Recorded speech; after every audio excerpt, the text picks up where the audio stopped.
This video contains elements that are not suitable for children under the age of 14. Viewer discretion is advised.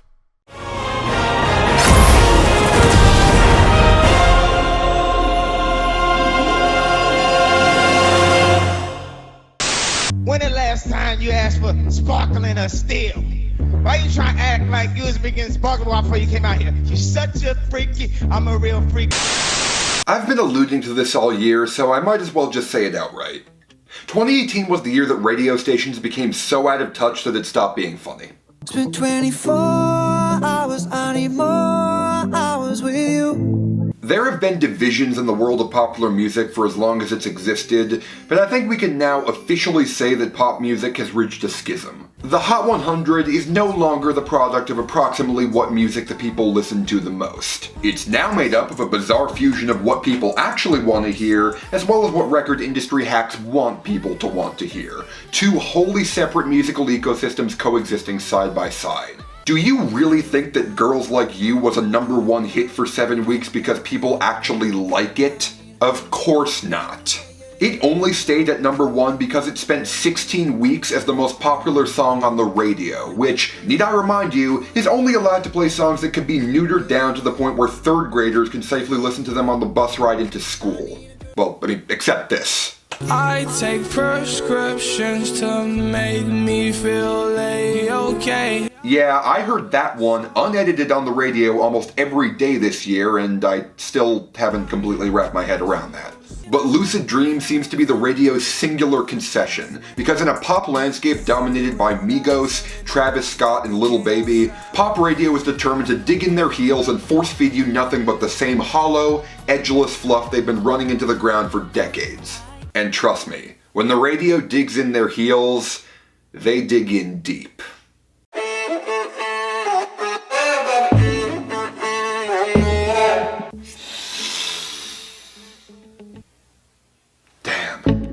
Me better when I'm with you. I like me better when I'm with you. This is not how songs are supposed to become hits. When a song ends up in the year-end top 40, when it ends up being one of the 40 pieces of music that define the identity of a musical year, it's supposed to be a song that people actually care about. And yeah, you heard me right, this song is probably going to end up being one of the 40 biggest songs of the year overall, despite the fact that in any given week, it was no higher than number 27. Nobody streamed this song, nobody watched this song's YouTube video, and besides a small boost off a movie trailer, it didn't even sell that well. This song's rise was supported almost exclusively by the radio, the medium controlled by the record industry which the people have no say over. And even on the radio, this song never even reached the top 10 of the airplay charts. It just stuck to the lower half of the top 20 like a barnacle for months on end and refused to go away. I want to make it clear though that my disdain for the song does go much deeper than just how it became a hit. It is legitimately a terrible song. The thing is though, it doesn't beat you over the head with how awful it is. It's more like a death by 1,000 cuts. I legitimately hate every single tiny individual aspect of this song. I hate the blending of such ugly, heavy synths with such a spare acoustic tone.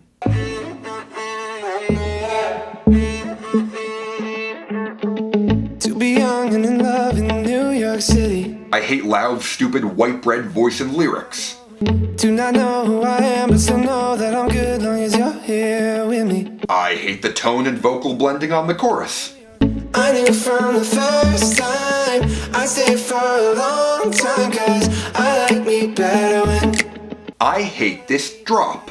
I'm with you.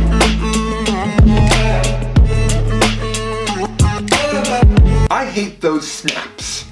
If we lay, let the day just pass us by. I hate how barren and sparse this sounds, which only draws more attention to how awful everything else is. Say you are, oh. And last but certainly not least, I cannot stand the ultra-detailed acoustic recording of the guitar, where you can hear every single scratch of his fingers against the strings. To be young and in love in New York City. It is just such a hacky way of conveying closeness, and once you hear it once, you will never unhear it.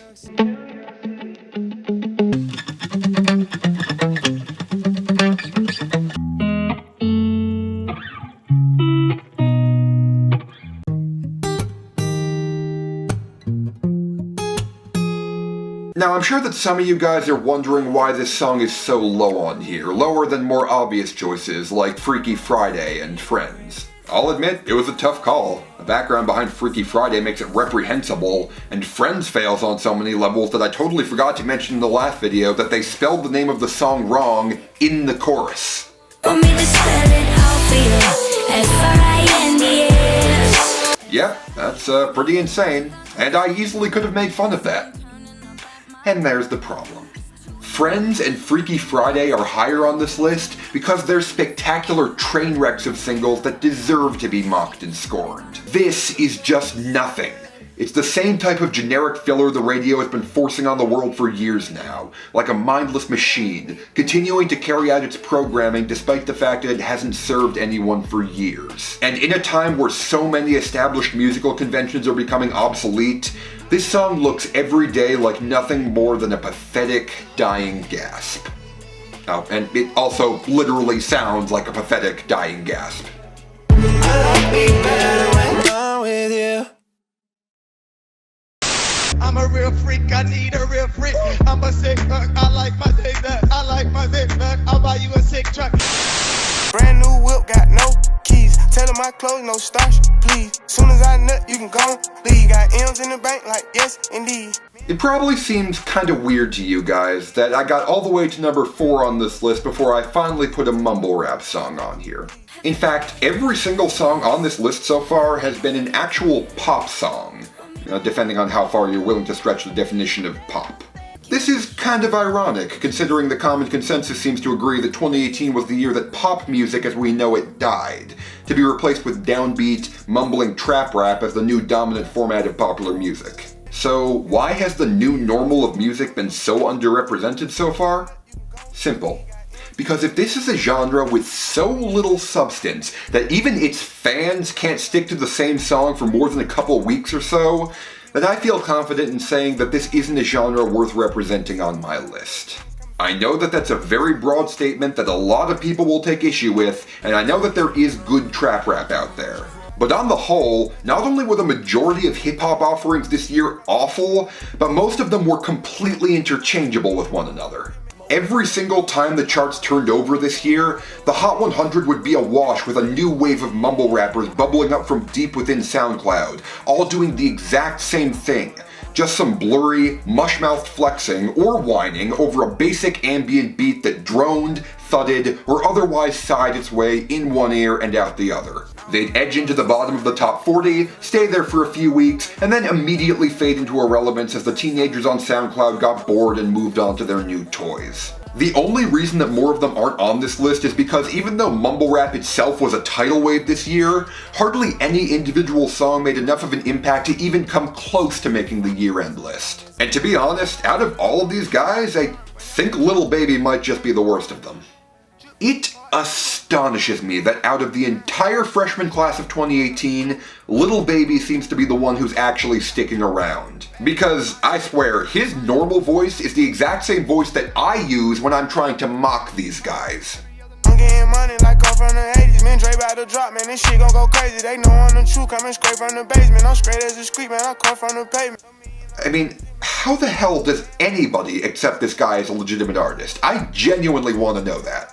With almost any artist, even if I don't get them, I can wrap my head around where their appeal is supposed to come from. But with Lil Baby, I just can't. Lawyer being charged here, jewelry like it's voodoo. Real dope boy, 100,000 in his visu. This guy is talent antimatter, and there is literally not one song that is not immediately 10 times worse off for having him on it. If you took Lil Baby out of Yes Indeed, what would be left? Nothing. Nothing except for a stock percussion line, one of the most sarcastically pathetic and simple loops ever recorded, and a set of inane lyrics delivered so incomprehensibly that no one even noticed the anti-Semitic overtone snuck into them. Although, I kind of feel like I missed something in that breakdown just now. Was there some other part of this song, like some other element to it that I didn't mention just now? Life is amazing, it is what it should be. Been here for 10, but I feel like a rookie. I tell her look up, cause it's snowing in Tootsies. Oh yeah, that's right. This song also has a feature credit from the man who single-handedly made listening to music in 2018 so miserable that my next spot is devoted to literally everything he did this year. It's a rolling, not a stop. Watch shit don't never stop.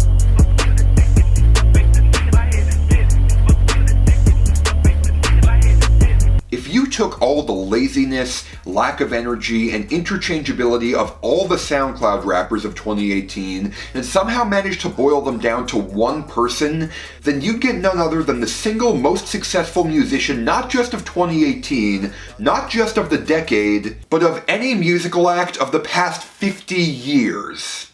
It will be impossible for future generations to wrap their heads around just how mind-blowingly successful Drake was in 2018. Ever since Drake dropped his first single of the year back in February, he has set the record for the most songs in the top 10 at once, the most songs debuting in the top 10 at once, the most top 10 songs overall for a male soloist, the most top 20 songs at once, the most top 20 songs overall, the most top 40 songs overall, the most overall Hot 100 songs for a soloist, the most top 10 hits in a single year, the most weeks at number 1 in a single year, the first album to be streamed more than 1 billion times in 1 week, and the most songs on the Hot 100 at once, as all 27 songs off that album hit the charts at once. All but 5 of them in the top 40, which, you guessed it, was another fucking record. And so, considering that this man is now quite possibly the single most successful solo artist in the history of modern pop music, I think it's only fitting to go through each and every one of his top 10 hits this year and give each of them their own little mini review.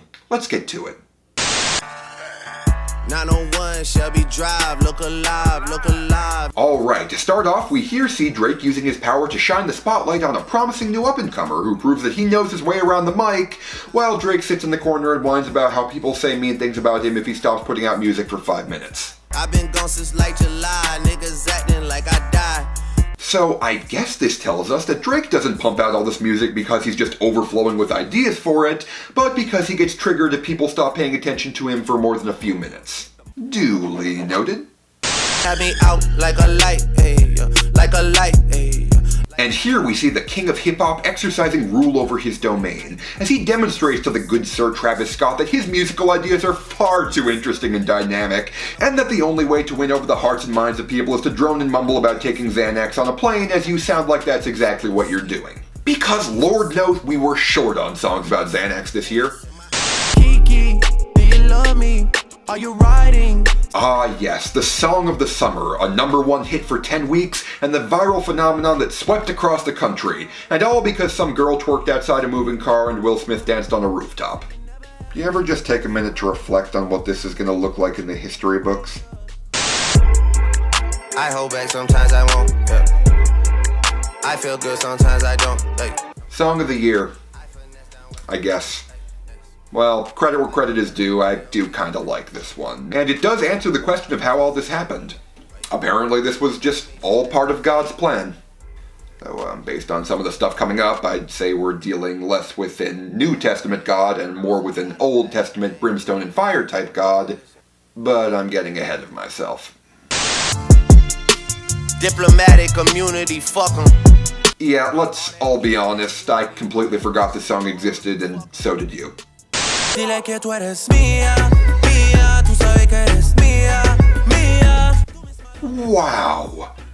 Even in Spanish, Drake is so boring that he actually makes Bad Bunny sound lively by comparison.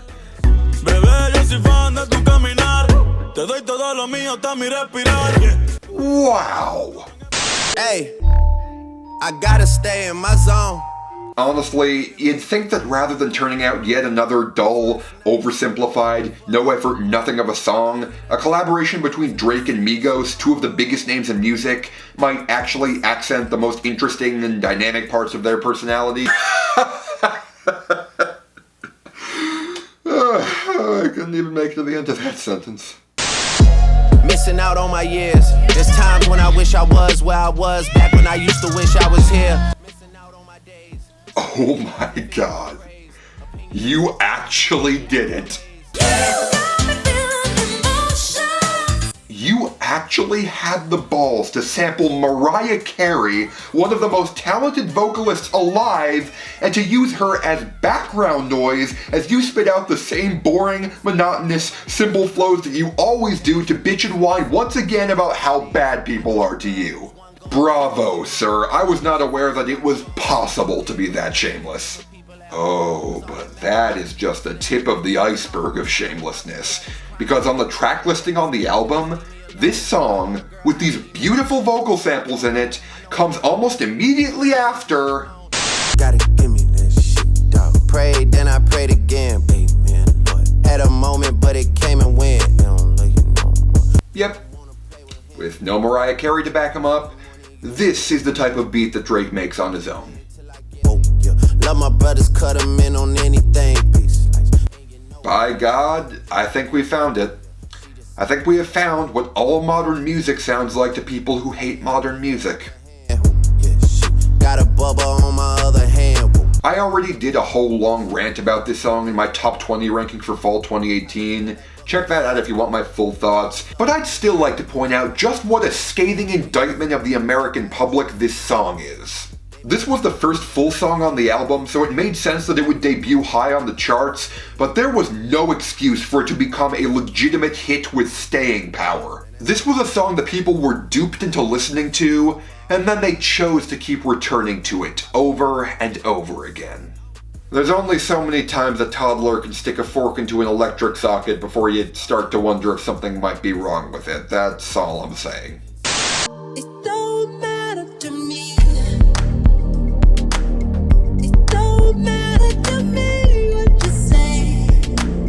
So, we've gotten to this point.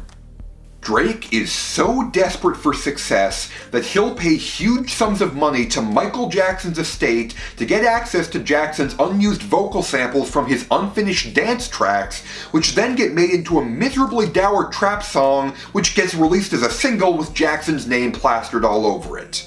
In essence, Drake used a dead man's name as a marketing gimmick. I don't think it's possible to sink much lower than that. And yet, somehow Drake found a way. Niggas asking if I'm cool, I'm upset. 100,000 on my head is disrespect.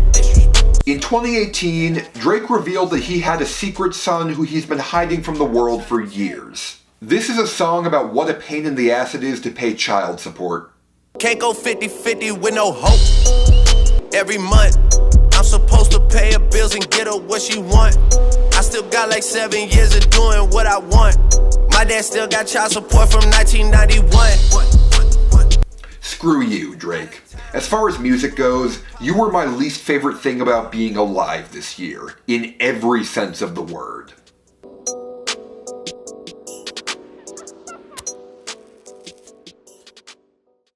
I wanna hear more shit, not no ghost shit. Send me some more shit, you tripe the whole.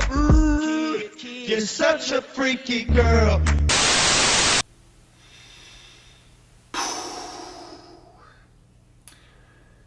You know, I didn't start this channel to talk about heavy shit. Quite the opposite, in fact. I've said this before, but the reason that I love talking about pop music is because there's a wide variety of stupid crap to laugh at, as well as plenty of legitimate enjoyment and quality to be found. However, the reason that pop music feels like it went into a coma in 2018 is because neither of those requirements were met. Not only was there a stark lack of quality compared to even the worst musical years I've ever looked at, but more than anything else, music stopped being fun to talk about. There's a reason that I spent a good portion of this year talking about music from a few decades ago, or even just a few years ago. I started this channel with the intention of laughing at flubbed rhymes, ridiculous punchlines, and wonky production. I didn't plan on talking about abuse, suicide, and the ethics of criticizing those who die young. And with that, you guys all know exactly where I'm going with this, so without further ado, let me say the 4 words that are going to be the cause of the higher than average dislike ratio this video is probably going to end up with. Let's talk about X. Someone that's afraid to let go. You decide if you're ever gonna let me know. Yeah. Okay. Before we start, let me make one thing perfectly clear. If you think that XXXTentacion deserved what happened to him, You are wrong.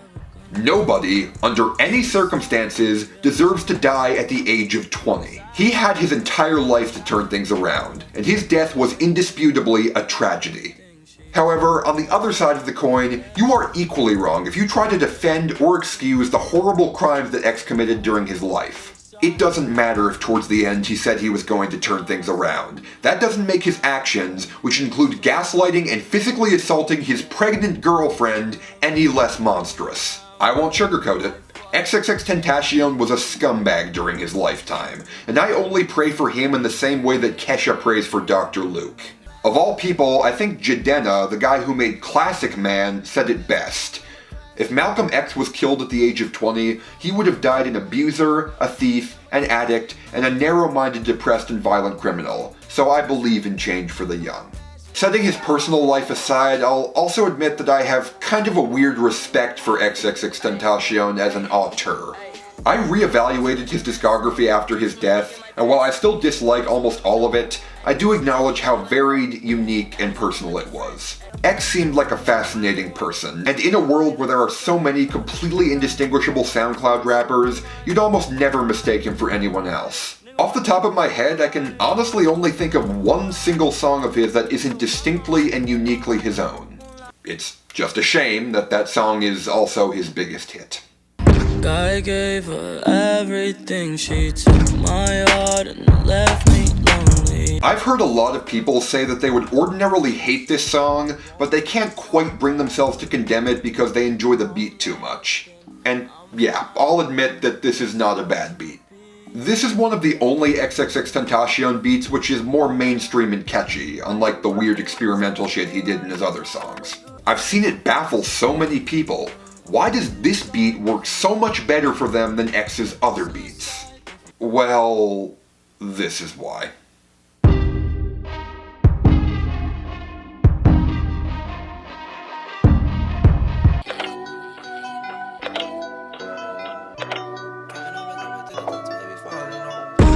Someone that's afraid to let go. I don't really care if you cry. You decide if you're ever gonna let me know. Yeah, I don't really shouldn't have a lie. I'm sad, I know, yeah. I'm sad, I know, yeah. Push me to the edge. All my friends are dead. Push me to the edge. Yep, that's right. This beat, and for that matter this entire song, is a massive ripoff of one of the biggest hits of 2017. I haven't seen anyone else bring this up before, despite how obvious it is, and that includes me. I didn't notice it myself until a couple months after the song was released. And the reason that nobody realized this was because, even after everything he's done, the one thing that nobody ever expected XXXTentacion to do was rip someone else off. With this song, XXXTentacion has lost the one element of respectable artistry he had, his individuality. Which means that there is not one single redeeming feature to elevate this song above its subject matter. You decide if you're ever gonna let me know. Yeah, suicide if you ever try to let go.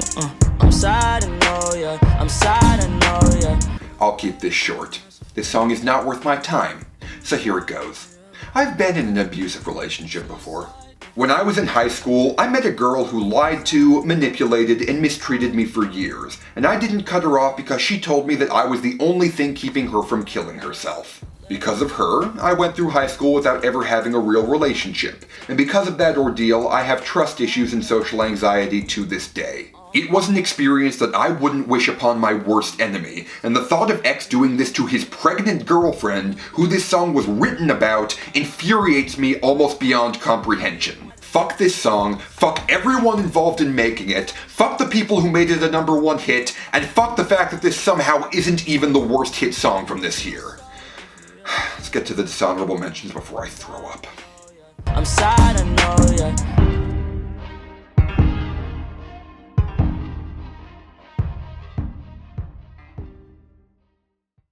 You can tell today, hey, I wanna.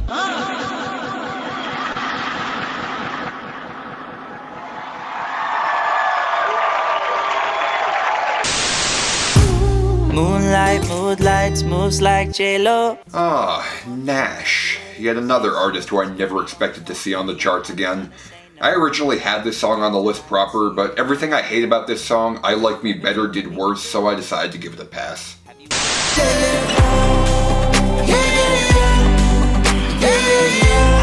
This song finally provides us with the answer to what happens when an unstoppable force hits an immovable object. The immovable object wins.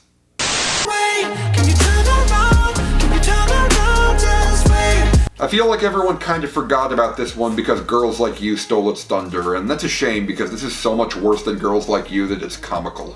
Also, whoever's been directing Maroon 5's music videos needs to give their card to Travis Scott or Ariana Grande or someone else interesting because good lord does Maroon 5 not deserve music videos this creative. Cause you're a natural, I beat it hard as stone. I was perfectly fine with this song at first. Then I saw this commercial. Cause you're a natural, I beat it hard as stone. You gotta be so cold to make it in this world. I think the memory of that video is going to get genetically passed down to my children and give them nightmares well into their teenage years. You make it easy, loving up on you. I can't put my finger on what, but something about this song really rubs me the wrong way. It's just, the swing of the melody is just so awkward and tight, it's just weird, and I don't like it. I think the Latin music scene sucked even more than the mainstream this year, which is honestly pretty impressive. Gucci gang, Gucci gang, Gucci gang, Gucci gang, Gucci gang, Gucci gang, Gucci gang. I was pretty positive last winter that Lil Pump was gonna walk away with the award for Worst Rapper of the Year completely uncontested. This year did things to me that I was not prepared for. Miss me with that bullshit. You ain't really wild, you a tourist. There is no better barometer of how low the bar of musical quality dropped this year than the fact that, for the first time ever, Kendrick Lamar's name stopped being a seal of quality. Besides introducing the world to both Rich the Kid and XXXTentacion, Kendrick also signed on to, recorded, and released a song on an album that he had complete control over, and it ended up with this on it.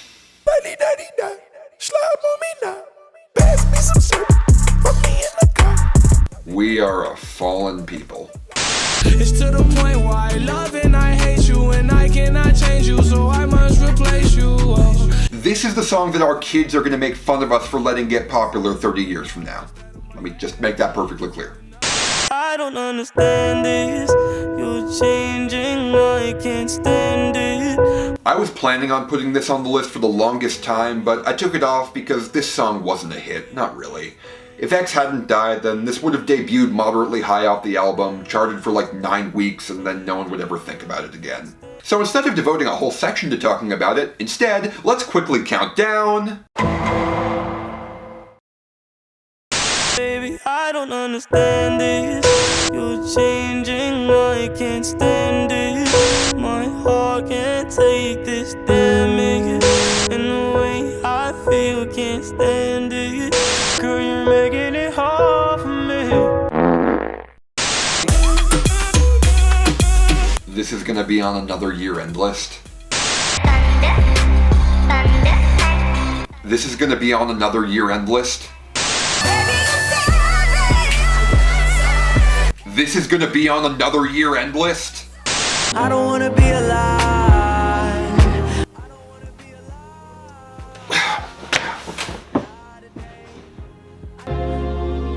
I don't even wanna die anymore.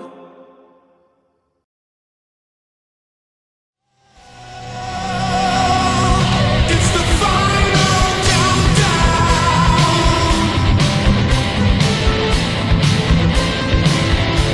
The final countdown.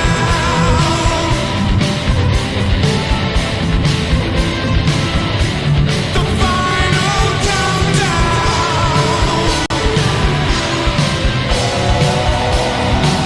It's the final countdown. I don't like to say bad things about my fellow critics, but one thing that does bother me is when someone puts a song on a list like this that wasn't actually a hit during that year. If you ask me, a song is a hit if it manages to make it onto Billboard's Year-End Hot 100 list, which means that it peaked high, or it stuck around for a long time, or both.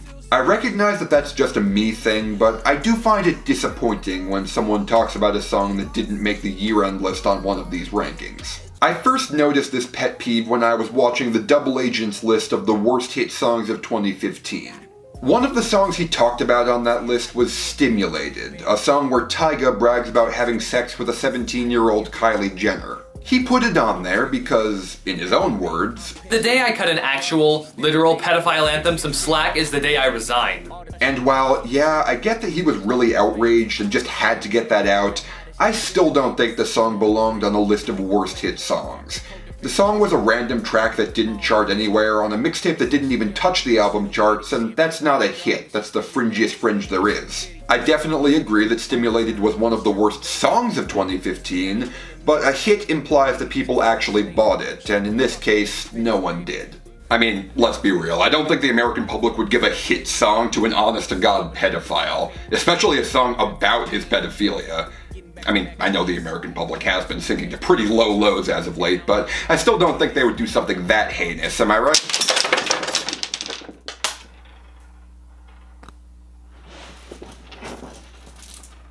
Huh. That's weird. Where'd all these Skittles come from? Oh no.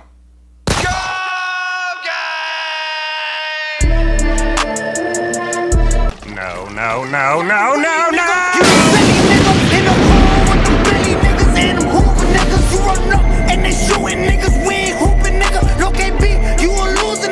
We're living in a very strange time as a culture, aren't we? It seems like every day another celebrity is ostracized from polite society for some terrible thing they've done in the past.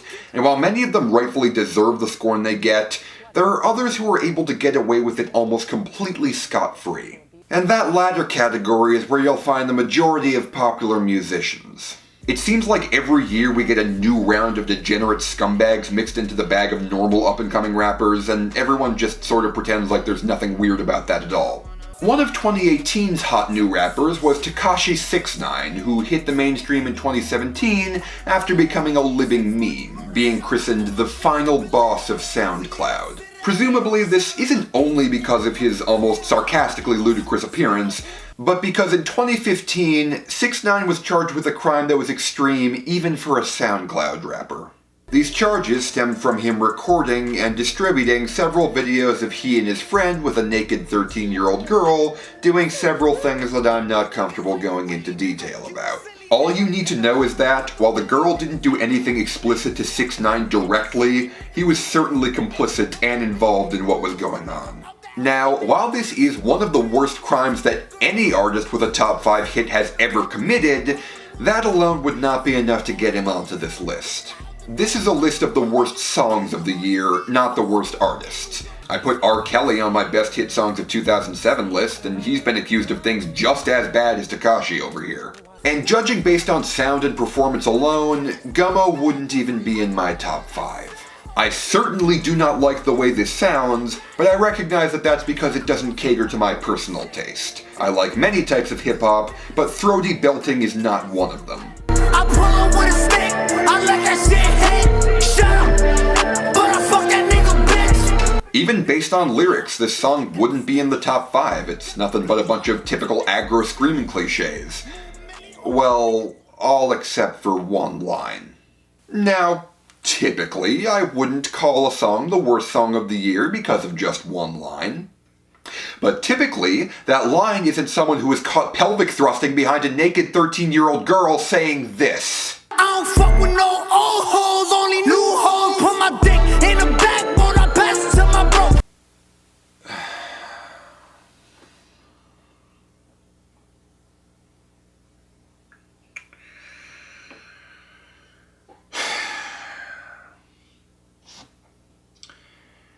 You know, typically, if a line like that made it into a song like this, I would say that not only is it abhorrent, but that 6ix9ine is an idiot for reminding people of the worst thing that he's ever done. You know, the same way that Chris Brown offhandedly referenced the Rihanna assault in Freaky Friday. But take another listen to that line and tell me if you notice anything. I don't fuck with no old hoes, only new hoes, put my dick. Not only did 6ix9ine make a direct reference to the fact that he was pelvic thrusting behind a 13-year-old girl, but he dropped the beat as he did it. 6ix9ine is proud of that line. Put my dick in the backbone, I pass it to my bro. And the reason he's proud of it is because he knows that those accusations are the only reason that anybody knows about him in the first place. As far as he's concerned, this is what made him famous, so if he keeps going down that road, it should keep paying off. All the proof you need for that is his big follow-up single, Fifi, where not only does he fill the video with childlike imagery, from bright pastel colors, to ice cream, to patty cake, to a My Little Pony chain, and not only does the single cover feature childlike chibi designs for Nicki and Tekashi, but the lyrics contain yet another reference to what happened. Turn around, hit it for the back. Bet her down, then I make it clap.